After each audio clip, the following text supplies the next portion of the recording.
Hey everyone, ready for another deep dive? Let's go. All right, so today we're tackling AEK Athens' big win against Aris Thessaloniki. 4-0. Pretty dominant. It was.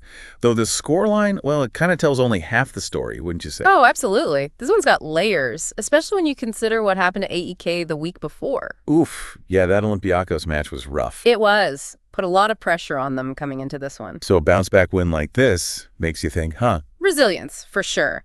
But also tactics, emotion, the whole 9 yards. Got it. We've got a pile of reports from Greek sports outlets to dig through. By the way, for any listeners new to the show, we always base our analysis on what's being said by journalists and experts. So you're getting like a curated deep dive. Exactly. Multiple perspectives all in one place. Love it. Okay, before we get too deep, maybe a quick match summary just to set the stage. Sure thing. So AEK's goals came from Mukundi, then Martial with a penalty. Garcia and Piero rounded it off. 4 different scores. I like it already. And it wasn't just the goals, It was the way AEK controlled the entire game. Aris barely got a sniff. Dominant performance then. Now, digging into the reports, everyone's talking about AEK's midfield trio. Szymanski, Pineda, Lucic.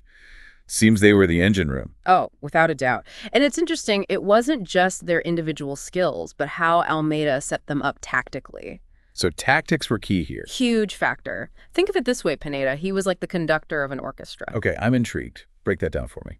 Basically, Pineda was everywhere, involved in almost everything AEK did going forward. Some journalists even called him extraordinary. Wow, high praise.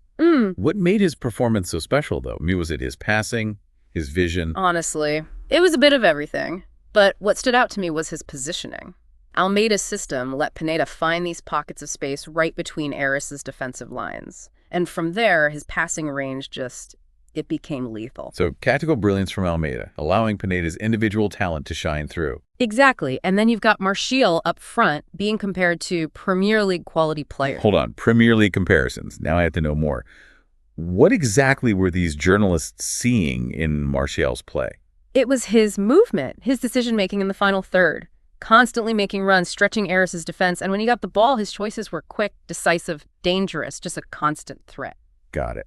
So we've got individual brilliance, A&D smart tactics. Made me think of another match I read about, AEK against Astera Tripollis. They dominated there too, even when their opponents had a man sent off.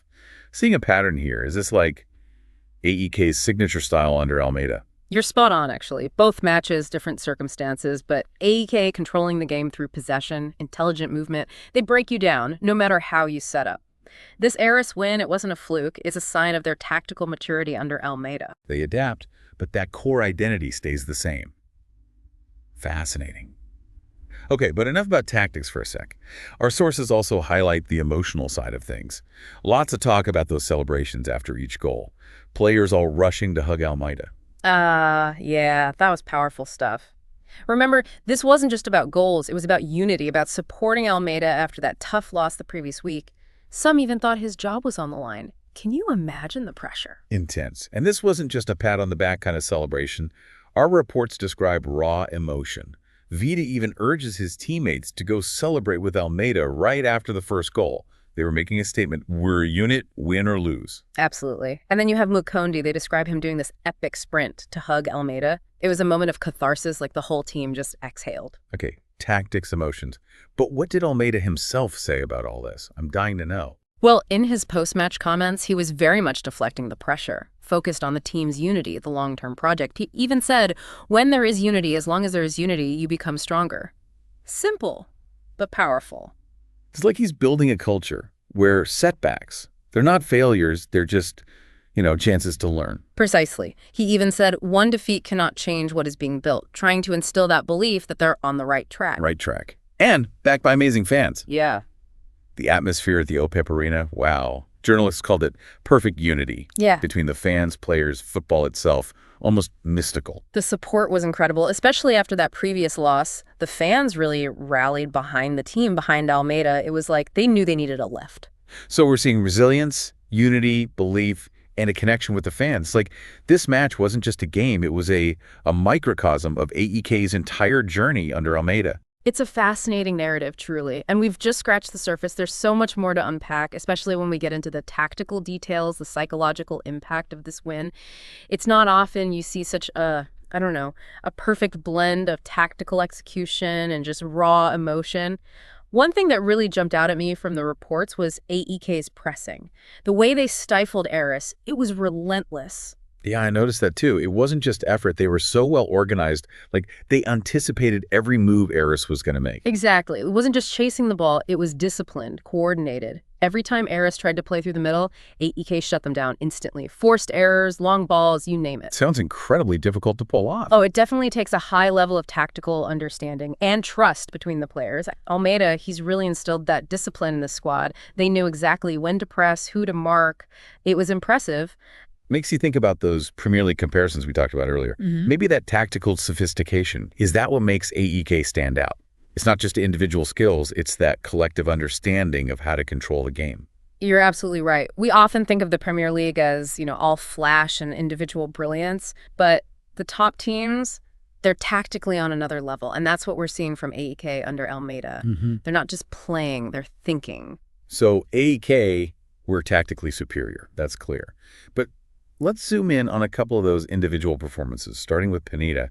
Man, we could talk about him all day. He was that good, wasn't he? I think what sets Pineda apart is his versatility. He's calm under pressure, can pick a pass, dribble past opponents, even gets stuck in defensively, the complete midfielder. Some reports even suggested he could be captain material down the line.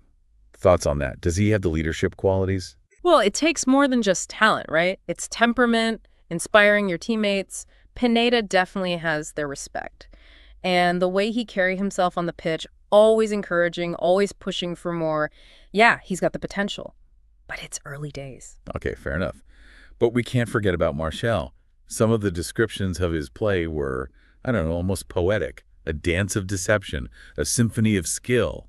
What was it about Martial that was so captivating to watch? It was his unpredictability. 1 minute, he's cutting inside. The next, he's exploding down the wing. He kept those Eris defenders guessing all night. They just couldn't handle his movement, his trickery. Sounds like he thrives in chaos, creating chances out of nothing. Like a street footballer who's somehow learned to harness his talent within a system. That's a brilliant way to put it. And it really highlights that balance, right, between individual expression and tactical discipline. Almeyda's created an environment where a player like Martial can flourish without sacrificing the team's structure. Which brings us back to that incredible atmosphere at the OPAP Arena. The fans, they were described as a driving force behind AEK's win. It's hard to quantify, but do you think there's a genuine connection between the fans and the performance on the pitch? Oh, there's definitely a connection. Think about it. You make a crucial tackle, the whole stadium erupts. That's adrenaline, that's confidence. On the flip side, when the fans are quiet, it can feel, isolating almost. So it's not just about noise, it's about that shared emotion, that feeling that everyone's fighting for the same goal. Players, fans, everyone together. Exactly. And that's what we saw at the OPAP Arena. Tactical brilliance, individual talent, unwavering support from the stands, the perfect storm. AEK were on fire. But let's not forget the other side of the coin, Aris Thessaloniki. Right. It's important to remember they came into this match with their own ambitions. They had a good start to the season, so this heavy defeat must have been tough to take. Absolutely.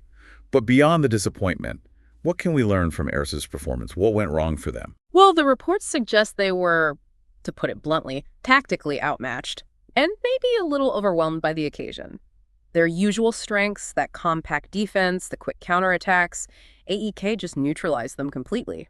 Sounds like they struggled to adapt. Any specific tactical decisions that backfired? There's some criticism of Mantzo, Aris's coach, for sticking with a 4-4-2 formation.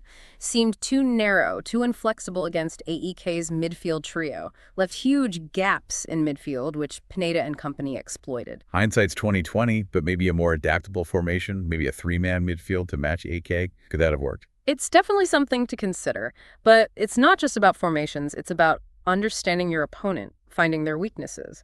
Aris didn't seem to have a clear plan, and they paid the price. And beyond the tactics, some sources mentioned a disconnect between Mantzo and his players. Even some whispers about a lack of belief in his methods. Did you pick up on that? It's hard to say for sure, based on what we've read, but it's an interesting point.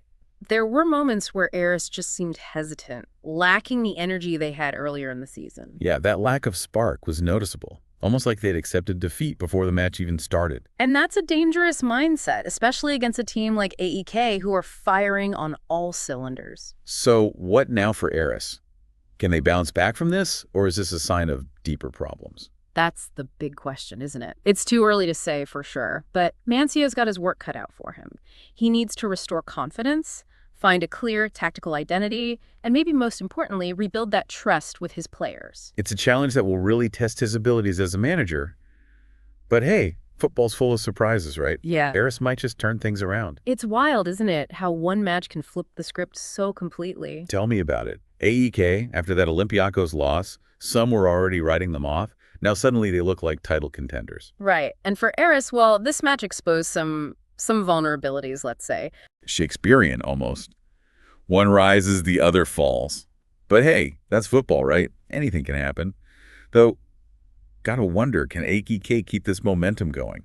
That psychological boost must be huge. It's more than just psychological, though. This win, it validated Almeida's approach, showed the players his system works. That kind of belief can be a powerful thing. Makes you think about all those doubts when Almeida was first appointed. Some fans, some pundits, they weren't sure about him. Look at them now. Yeah, sometimes you just gotta trust the process, right? Almeida, he may not have had the flashiest resume, but he gets results.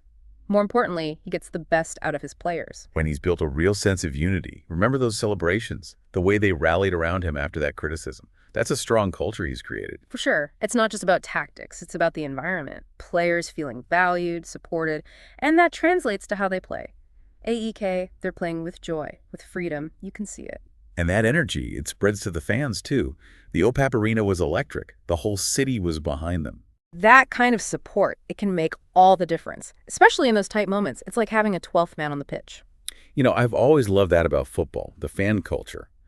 It's more than just cheering. It's a community, a shared passion. And when that energy's focused, it can be unstoppable. It really does transcend language, culture, everything. The roar of the crowd, the chants, the songs. It's universal. And those are the moments that make football so special. It's not just a game. It's about the stories, the emotions, the shared memories. Couldn't have said it better myself. Mm-hmm. So as we wrap up this deep dive into AEK's win over Eris, what are the big lessons? What sticks with you? For me, it's about resilience. AEK, after that Olympiacos defeat, they could have folded. Instead, they came back stronger, showed their character. And for Eris, well, this was a reality check, a reminder that you can't take success for granted. They've got some work to do.